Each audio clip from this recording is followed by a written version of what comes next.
Thank you very much. I'd like to thank the Internet Society for inviting me to address you on your 20th anniversary. It is hard to believe, but 20 is a small number given what I'm going to talk about now. So I'm going to discuss essentially the brief history of the Internet.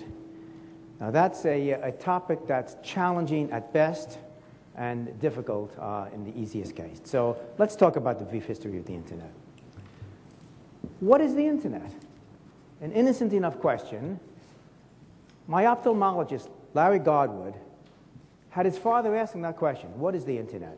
And Larry came up with a terrific answer. He said, the Internet? It's everything, past, present, and future.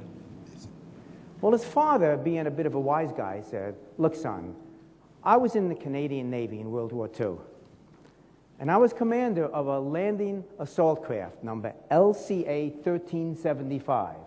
Sonny, you go find that thing on your Internet. Now, this is a half a century after the war, and Larry has to find this on the Internet. So he went to the Canadian Maritime Museum after searching Google. That didn't help at all. And he found this picture.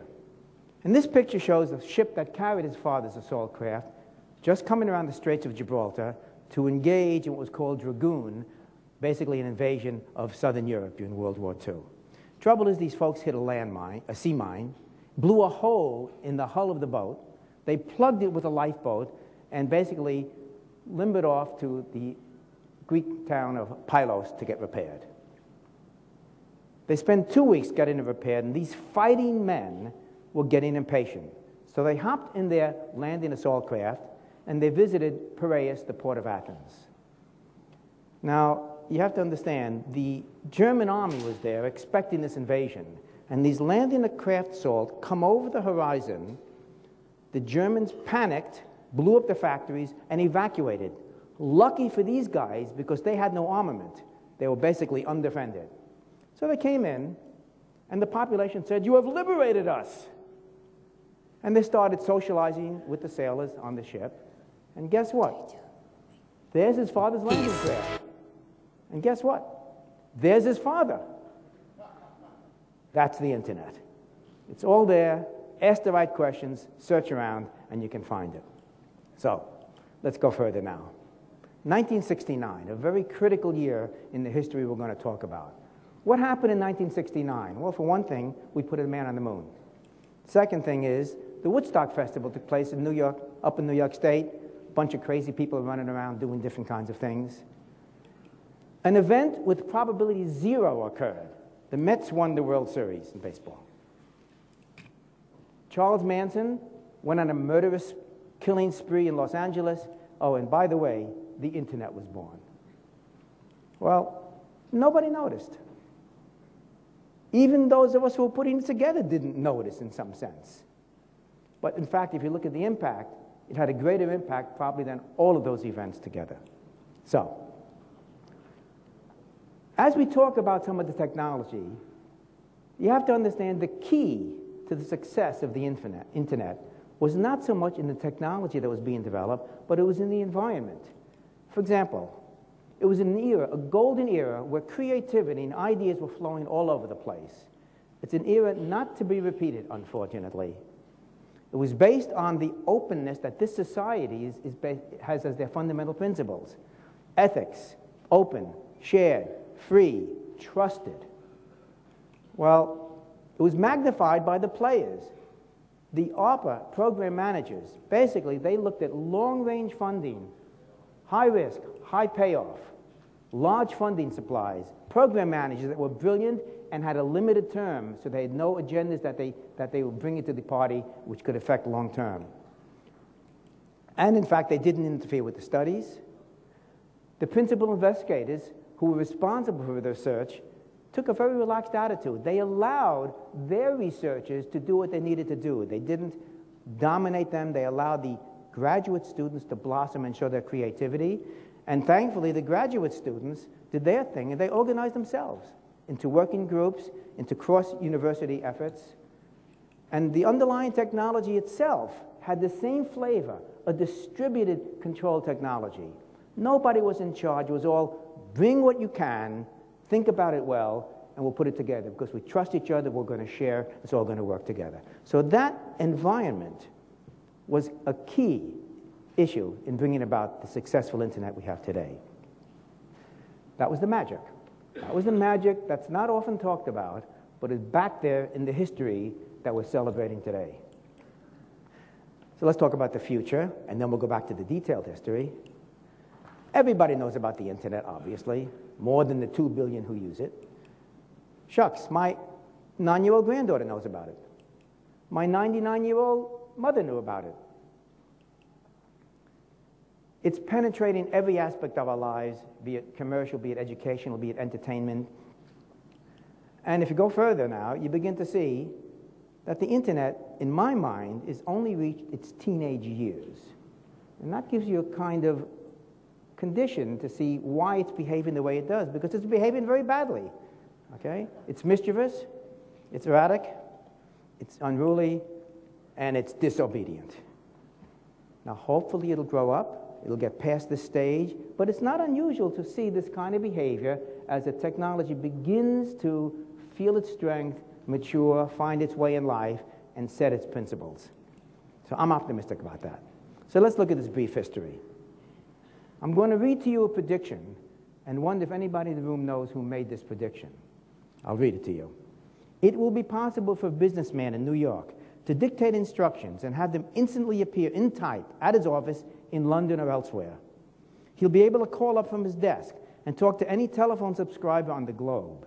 An inexpensive instrument, no bigger than a watch, will enable its bearer to hear anywhere, on sea or land, music or song, the speech of a political leader, the address of an eminent man of science, or the sermon of an eloquent clergyman.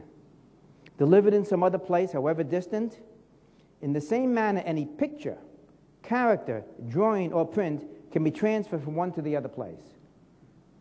Who said that? No, wasn't Bush. That man, Nikola Tesla, a giant of his years, and it's more than 100 years ago. This man was talking about the internet, if you parse it correctly. He didn't mention video because there was no video. The vision was there. These things were in the air for a century. We had to wait for the technology to reach the right point before we could implement it. So there's relatively nothing new under the sun, if you like to repeat that. So let's look at before the beginning, what happened. Well, in 1957, Sputnik was launched. And it caught the United States basically embarrassed. So then President Eisenhower formed the Advanced Research Projects Agency to support science and technology and gain the lead in those domains. And so the early role of ARPA in creating the internet that we enjoy today, we're going to trace that a bit right now. Licklider in 1962 became the first head of the Information Processing Techniques Office. That was the group that supported the computer science research. Ivan Sutherland became the next director in 1964. He tried to establish a 3-node network at UCLA. It failed. It failed not for technical reasons, political jealousies, something with which we're all familiar. It did stall, but the idea of a network was now present at ARPA. The seeds were being planted. A year later, Larry Roberts ran an experiment with Tom Morrow to send a dial-up connection across the United States from Lincoln Laboratory to Systems Development Corporation. They succeeded, but it was a great deal of trouble. There was no protocol, no error control, no signaling. It just was a sloppy, difficult job, and it convinced everybody that we really needed a technology. So continuing this now, Bob Taylor came in as the next director in 1966, and he recognized that all the groups he was supporting had computers that should be shared, and at the moment they could not share. So we decided, let's get a network, put them in a network, and let everybody share the resources of those machines. He brought Larry Roberts in to make it happen as chief scientist. And I'm going to stall right now and pause on the ARPA story to see what else was happening in that time. What was happening is there was another thread of inquiry taking place. It was basically in the research community. So while ARPA was being developed, the research community was developing the underpinnings of the technology to drive the internet. There were 3 efforts there. One of them was the MIT effort, my PhD dissertation, and the key work was done in early '61 and in early '62. There was a second effort at Rand Corporation. Paul Barron, he was looking at survivable communications. His main paper was September of '66. A third effort over here in the UK, Donald Davies, he put together a one-node network early on. He's the one who coined the word packet. His work is in the mid-60s, mid-66. Unfortunately, the UK did not support a multi-node network. And had they done that, the keynoter today would be speaking to you with a British accent. But it didn't happen. One of those stories that's worth understanding. So we had this technology, data networks, highly efficient, a new technology, a new market. We spread it around to the carriers of the world. Nobody cared. In fact, they said it wouldn't work. And they said, even if it does work, we want nothing to do with it. That was the mentality we had to face. However, ARPA was poised in the background with the need for a network, and there the technology was available. So if you summarize what happens is, Licklider had described a galactic network vision in 1960 and 62. I had laid out the mathematical theory of this technology. Ivan had basically tried a network. Taylor said we need it. Larry was there to make it happen. And son of a gun, this thing began to flow. So let's look at the beginning again. In 1967, just around that period, ARPA gathered a bunch of people together and said, let's create a request for proposal. And that request for proposal went out. Part of the specification was through Wes Clark. He said, don't put the communications load on the host, put it in a separate machine. We now call those things routers and packet switches. It was a major contribution. And by the way, you're going to see pictures of many of the personalities that are sitting around this room here at this gathering. I'm going to flash them up very quickly, so you have to watch quickly, and hopefully you'll bump into them along the way. RFP went out to deliver a network in September 69. BBN won the contract, and Frank Hart led the effort, and Bob Kahn did the system design in 1968. It was also decided that UCLA would be the first node on this network. In 69, we put out a press release. Another vision was put forward, a vision which is still not realized. It was to be ubiquitous, it was to be always on, it was to provide basically web-based IP services, and to be invisible. Well, the internet is anything but invisible today. So on August 29th, the first switch arrived at UCLA. That was a Labor Day weekend. On the Tuesday following Labor Day, on September 2nd, the first computer was connected to the first piece of internet equipment ever. So what did it look like in 69? Well, that little thing there was the host computer running a time-shared system at UCLA before September. In September, that switch arrived. It's called an interface message processor, the packet switch, the router, if you will. That's what it looks like. It looks like a large refrigerator. We still have that machine. It's the first piece of internet equipment ever. It's a very sophisticated machine with a great front panel. If you look inside, this machine is so ugly, you have to love it. It's beautiful. It smells good. It has its own odor. So, now next month, in October of 69, SRI's host received its switch, and there you see the first piece of the internet backbone ever, running at a blazing speed of 50,000 bits per second. And in those days, that was fast, very fast. So, we decided to keep a log. That's what it looks like. That is probably the most important document on the internet. It records something, as you'll see in just a moment. You see, it's an engineer's log. It doesn't look like a Madison Avenue log. It's not a business. It's a real engineer's log. We took an old log and adapted it. And who promoted us to keep a log of our activities? Who was smart enough to do that? The famous John Postel. There he is. We miss you, John. The most important entry in that log, which makes it the most important document on the internet in my mind, is the following.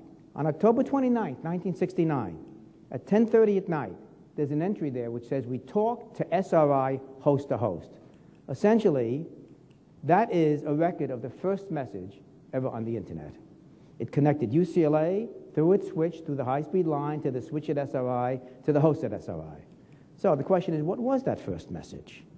Was it really something good like what God hath wrought, basically from Samuel Morse, more than a century ago? Watson, come here, I need you, the first telephone message.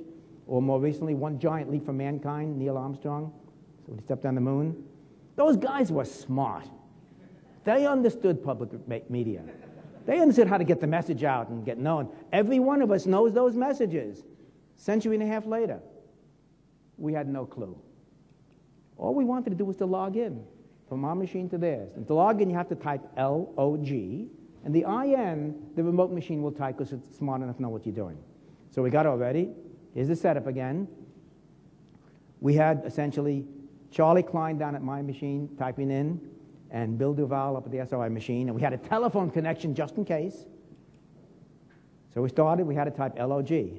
So we typed the L and say, you get the L? Except, got the L. Type the O, you get the O? Got the O. Type the G, you get the G? Crash. Good. So what was the first message ever on the internet? Lo. As in, lo and behold. We couldn't have asked for a more succinct, prophetic message than that, by accident. But it's the best one ever, and hopefully no one will ever forget that. So, let's watch the internet grow. We have now 40 years of history to catch up. Steve Crocker, who's here as well, he put out the first RFC, number 1, describing the host-host protocol, also set up Network Working Group. Vint was in that same group.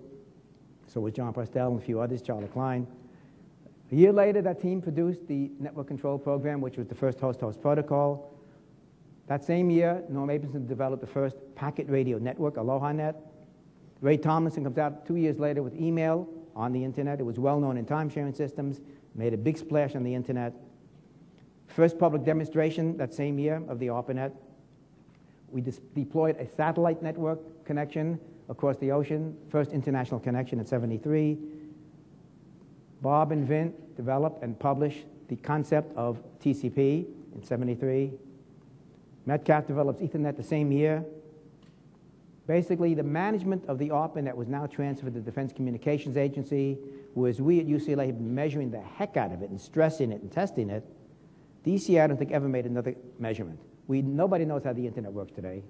And they stopped looking at what's going on. '77, TCP connects 3 networks, a very significant connection across the ocean and back for some simple communications, showed the power of interneting. '78, split TCP into TCP and IP, basically allowed UDP to come along, thanks to Danny Cohn, Dave Reed, and John Schock.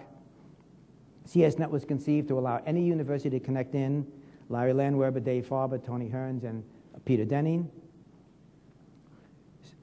No machine can now connect to the internet without using TCP IP as its protocol, '83. Split into Milnet and Arpanet in '83. '84, domain name system developed, Paul Markopetris, he's here as well. NSFNet comes online, Steve Wolf and Dave Mills. Robert Morris unleashes the first internet worm. Uh-oh. Suddenly something funny happened. For 20 years, this is a well-behaved network. What is that? Don't worry about it. What a mistake. We should have really been alert at that point. We said, an aberration, no problem. That was prophetic when showing us basically signs of things to come. '88, National Research Council puts out a report that I chaired this conference on, talking about the National Research Network. Al Gore basically supported that, and from that we led to the gigabit networks under first President Bush. ARPANET replaced by NSFNet. '91, the World Wide Web suddenly made available. You guys get formed. 1982, happy 20th anniversary.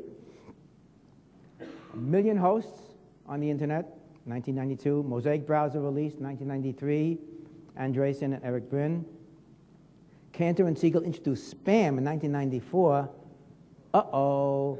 And this time, ouch. This one hurt. These two folks, Cantor and Siegel, they actually used our internet to send out a commercial advertisement. You ever hear of something like that? It was the first mass mailing on purpose to a large piece of the community. And there, by the way, is the first spam ever. It was April 12th, 1994. They were promoting their services to help you get access to a lottery for a green card. Well, we really got upset when we saw that. So we sent email back to those folks and said, no, don't do that. Shame on you. Stop. Bad. We sent so much email back to them, we took down their server.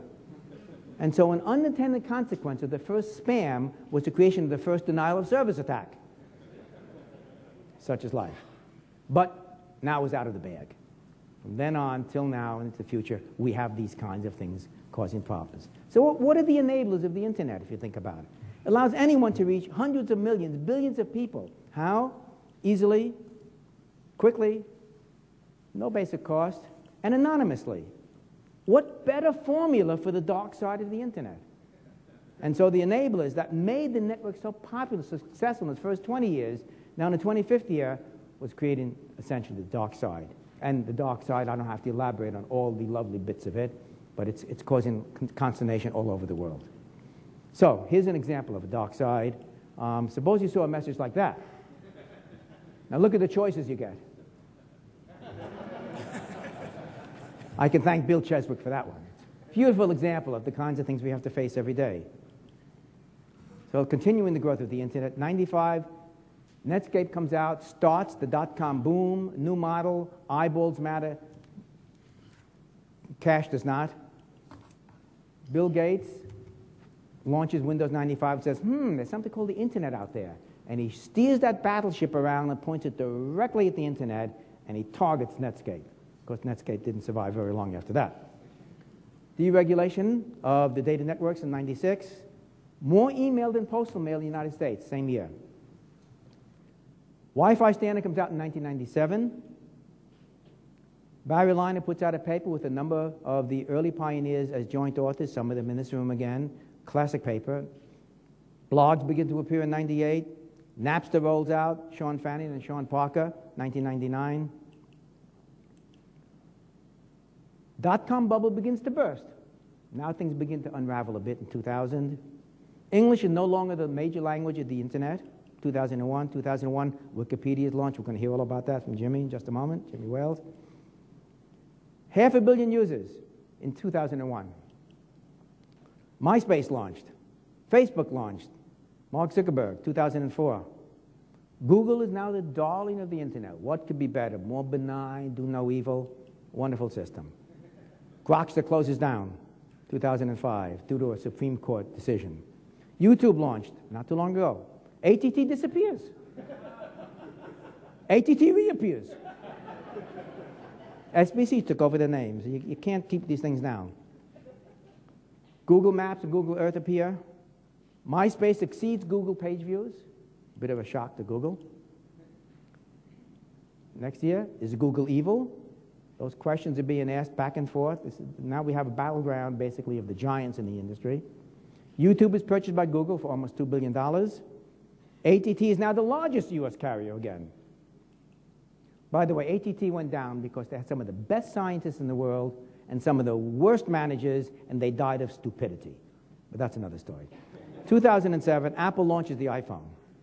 Microsoft buys Facebook, $15 billion valuation.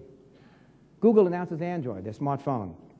1 billion cell phones sold in 2007. That number's small now. Twitter comes on 2007. GPS everywhere, in your phones and all around your cars. Apple opens the App Store, 2008. Facebook overtakes MySpace. More Chinese on the internet than American, 2008. Financial crisis, things again begin to unravel in a different way now. Cloud computing takes over, iPad introduced. ATT phases out unlimited data usage, a major change in the way people use their mobile phones, significant economic impact. WikiLeaks leaks. Facebook is the most visited website. Live streaming of that royal couple's wedding was the biggest event ever to be watched on the web. And yet the younger generation didn't think it was such a great thing. You can't find that picture on the web anymore. That's the power of censorship. Same year, at UCLA, we do a similar kind of thing. We announced an Internet History Center, and that younger generation is still there, doing their thing, understanding it the way they do. That happens to be the original IMP sitting in its original location. How many revolutions? Big revolutions. French Revolution, Industrial Revolution. Do you know where you can point to the exact spot where it occurred?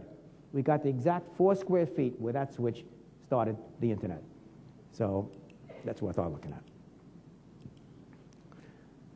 Arab Spring, basically the connectivity that helped fuel it. Microsoft buys Skype for billions of dollars. Google buys patents for over $10 billion. Intel's buying patents. Facebook's buying companies that you wonder about, $1 billion. Microsoft buys patents. Everybody's buying patents these days. So it's beginning to become a legal protection and legal attack world. So, were those events, any one of them, critical to the growth of the Internet? The web, okay. Facebook, email? No. The Internet's been growing exponentially ever since day one in the number of attached devices. And it continues to grow. It's been a sequence of important events that has allowed it to grow to the 2 billion we heard and beyond. So who brought all this to us? I've shown you the pictures. Here are the early pioneers. Then we get the implementers. Then we get the value adders. Then we get the launchers. And then we get the billionaires.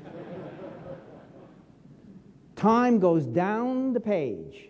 It took many years for those technologies to blossom into the basically financial giants that we have today. So, what are the next phases of the Internet? One phase, nomadic computing. Wherever you go, you can get attached. Well, that's already happened. Nomadic computing is a reality now. Embedded technology. We're going to take cyberspace out from behind the screen of your laptops and machines and smartphones into the physical space. The hook is coming up here. Ubiquitous computing. Wherever you go, it'll be available to you. Smart space everywhere. And software agents to support you. But all of that is infrastructure. There's a whole other world of applications and services. The infrastructure is easy to predict. The application service is almost impossible. We've constantly been surprised by them. A long sequence of applications have come to us out of the blue. We didn't see them coming. What are the examples? Okay, email early on, World Wide Web, peer-to-peer, file sharing, social networking, blogs, user-generated content. It is safe to predict that we will be unable to predict those applications in the future. They'll continue to come out of the blue, hit us in the side of the head, and grow. And that's the beauty and the opportunity of the Internet. It's all out there for all of us in this room and the younger generations to continue to produce creative works. So where do we go from here? Well, all the obvious things from the infrastructure. Everything's going to be converged, content, function, apps, services. We're going to be able to see significant changes in the way you do everything, as I said. There's going to be a world full of extreme mobility that's already become apparent. Mass personalization, that's not an oxymoron. Basically, video addiction, location-based services, social networking, applications we can't predict and they will surprise us. Change in the way we do everything in our world, societies, the way they organize. The infrastructure, to summarize, we're going to have basically a pervasive global nervous system on this planet. In terms of the applications and services, no one's in charge. It's the Wild West. Surprising apps, great opportunity, an open world. So we've come a long way.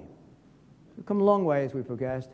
And as technologies come online, you can wonder. So thank you very much. Appreciate you. Thank you very much.